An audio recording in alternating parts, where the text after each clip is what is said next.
Hey, what's going on everyone? I'm back with another video on the Anbernic Win600.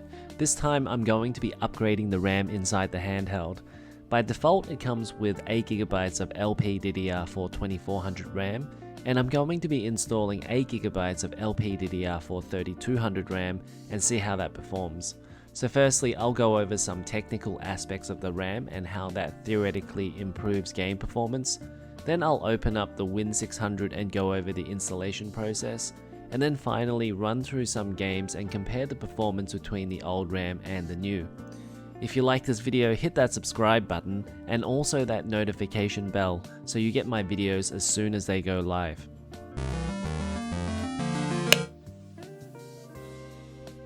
Right now there's a few variations of the Anbernic Win600. There's the two initial models, an Athlon 3020E at 2.6 GHz and a 3050E at 2.8 GHz, both with 8GB of DDR4 2400 RAM. There's also a blue Athlon 3050E with 16GB of DDR4 3200. Now in terms of capacity, while I haven't tested, just from experience, if you're only looking to play games on your device, 8GB capacity should be enough for most games. By the time you need more than 8GB of RAM, games will probably need more CPU or GPU power anyway. What will be interesting will be the speed of the RAM, so the difference between using 2400 and 3200 RAM. The Athlon 3050E is typically called an APU or an accelerated processor unit, which contains both a CPU and GPU. Here the GPU shares the system RAM with the CPU. Generally speaking, integrated graphics on APUs usually have pretty limited bus widths, and because it's using regular LPDDR4 memory, it's also pretty slow compared to dedicated graphics cards.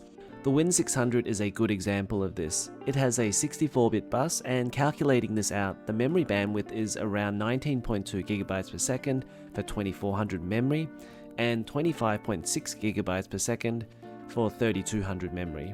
Now for comparison, the Steam Deck has quad 32-bit LPDDR5 5500 memory. That translates to around 88 GB per second.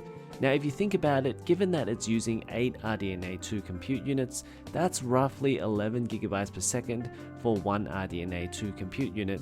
And the default Win600 RAM looks like it might be a little memory starved at 6.5 GB per second for one Vega compute unit. And roughly speaking, one RDNA 2 unit is probably around 20 to 25% faster than Vega. In short, I think just looking at the specs, increasing the speed of the RAM should definitely help here. Now just for another comparison, on a dedicated GPU, you have dedicated GPU memory like GDDR6, which is really fast and a really wide memory bus width as well.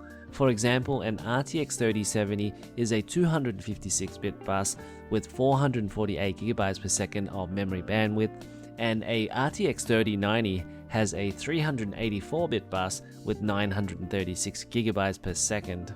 So in summary, any increase in memory bandwidth on an APU is generally a good thing in my opinion.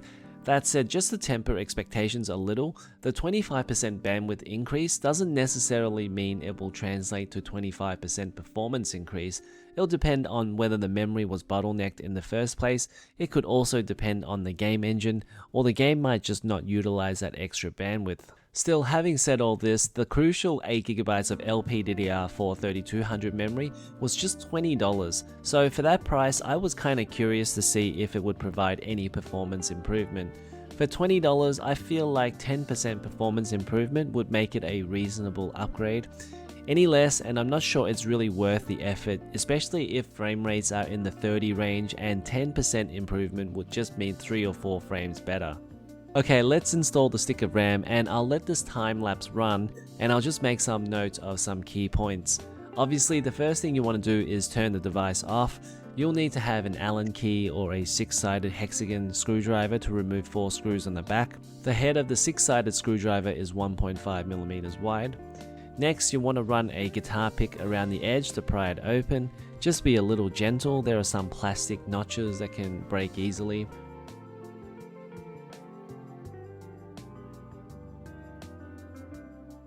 Once you open it up, there's a message to remind the user to disconnect the battery first.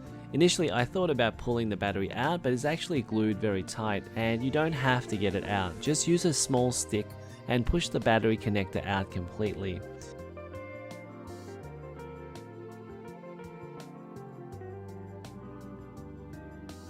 Once that's done, you can go ahead and release the old stick of RAM and insert the new one. The whole process is pretty easy.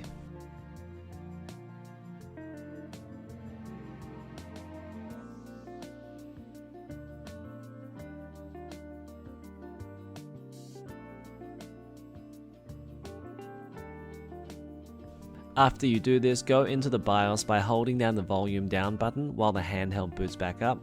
You'll need to go to the Advanced tab, then AMD CBS, then UMC Common Options, DDR4 Common Options, DRAM Timing Options, and for overclock, select Enable. Memory clock speed, select 1600 MHz because it's running in single channel. There's only one stick of RAM, not two, so it's half of 3200.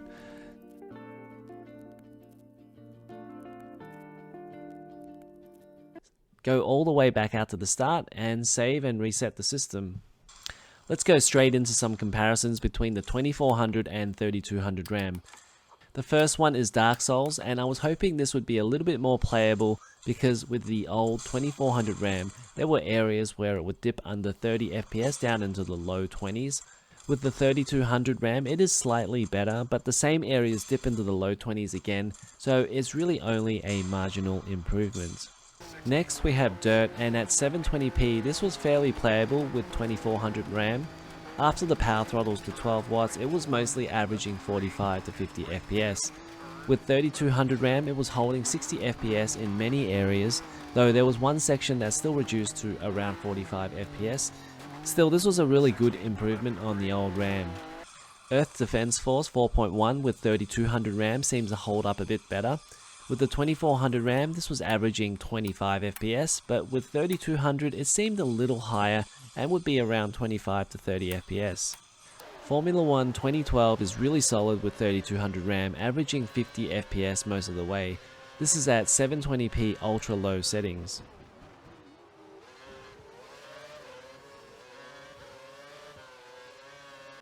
Ori and the Blind Forest with 3200 RAM was also better in some areas.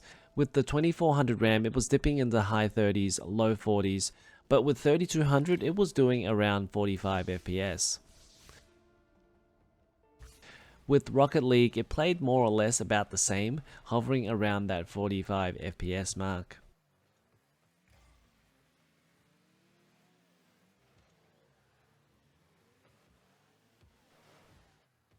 Next is Skyrim, and on 720p low it generally feels a lot better, and some areas even getting into the 60 FPS mark, while mostly it was around 45 FPS.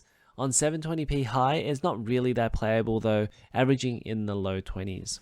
Finally, given we have some faster RAM, I thought I would also test some more demanding games, and I was pleasantly surprised by a few of them.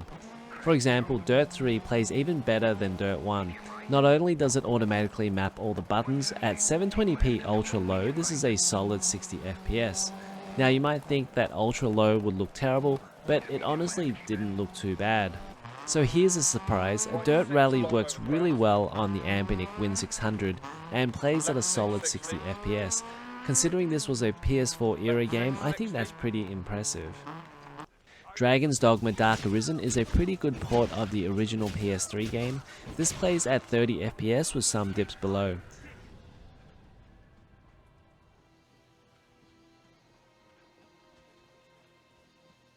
The Witcher 3 unfortunately doesn't work at 720p and the lowest graphics settings, and struggles here, sinking down to 10 FPS.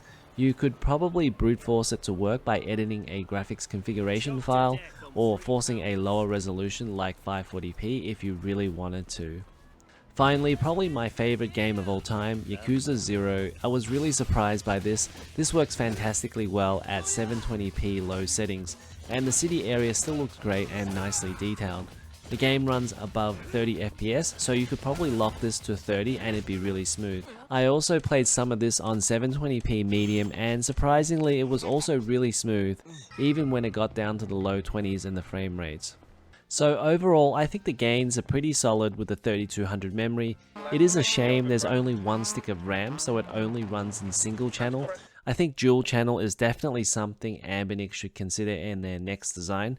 As it is, for $20 extra, you get around 10 to 15% performance improvement on average, and it seems like a decent upgrade.